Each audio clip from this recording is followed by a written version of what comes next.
Welcome back to the channel. In today's video, I'm going to show you what primer to use when painting over texture. I'm also going to show you what tools I use to paint over texture and a couple pro painter tips and tricks. If you're new to the channel, my name's Paul and I've been a drywall and painting contractor for over 20 years. If you're looking to step up your drywall, texturing, and painting game, be sure to hit that subscribe button and also the bell notification to get alerted whenever I post a new video.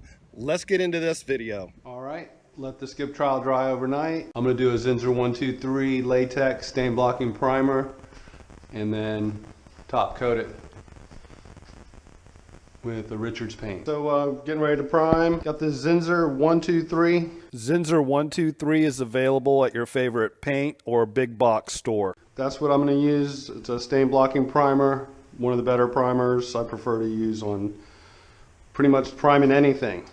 Unless it's a heavy water stain, I'll use an oil-based Kills or oil-based Zinsser stain blocking primers. So I got a bucket, drywall mud bucket, but use it to prime the ceiling out of. Zinsser 123. Got a 3/4 inch roller nap and a 5-gallon paint grid for a bucket and a roller handle. What you do is you just dip in the bucket and use the grid to get off the excess paint. Works great, a lot faster than a pan, because also those pans get a bend in them and so your roller doesn't have the same amount of paint on the whole roller. So I prefer the grids, easier to move. So anyways, got a Purdy 3-inch brush that I'm going to do all the cut in with. And I'm going to let you in on a painter's secret. This brush right here is probably, I don't know, 2 years old. Still looks pretty good. I do a lot of painting. So what I do before I do anything is wet the bristles and the whole brush. Just wet it and then knock out the water. The paint won't stick to the bristles like they do on a dry brush. Dry brush will absorb it. So show you how I wet it. You can do it in the sink. I've got a water spigot out here, so I'm just gonna do it outside. Get it nice and wet.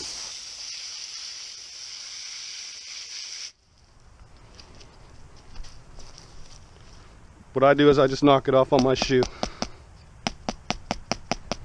and then on my pants. Now it's just pretty much damp.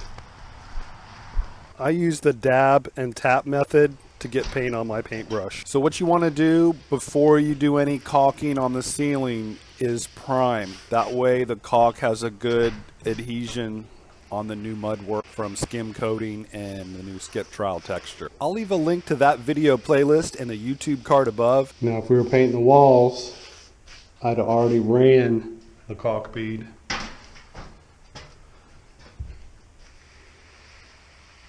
Just a real small hole on the caulk tube.